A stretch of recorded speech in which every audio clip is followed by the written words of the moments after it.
سر خوشی که مملکتش رو ول میکنه. نداشت. رامسین کبریتی پولی نداشت اجاره خونه بده.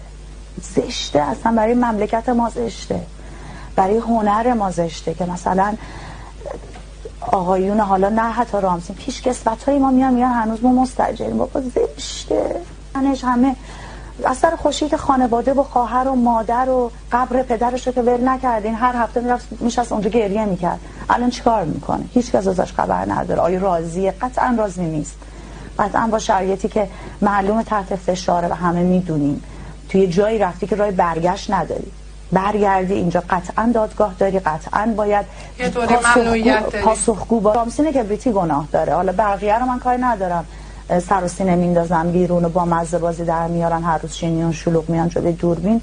اونها از لحاظ منی که خودم و هنوز خیلی بازیگر قدری نمیدونم، من بازیگر نیستم. با نادری که شما واقعا میگم انقدر وقیح هستین که من روم نمیشه حتی گفتهای شما رو تکرار کنم که اگر نخواد به شما پیشنهاد بی‌شرمانه بدن، دقیقاً باید به کیا پس بیاد؟ آره حتما که نباید بره پل پارک وی بیستی مثلا 3 صبح باشه که ما سر و سینه میندازیم بیرون. خجالت نمیکشین؟ من نمیخوام میگم شما چی کارا اونجا میکنید، لطفاً حرف نزنید و اگر حرف هم میزنید پس بشنوید، چون اصلا نمیدونم به شما باید دیگه چی گفت. براتون بسیار متاسفم.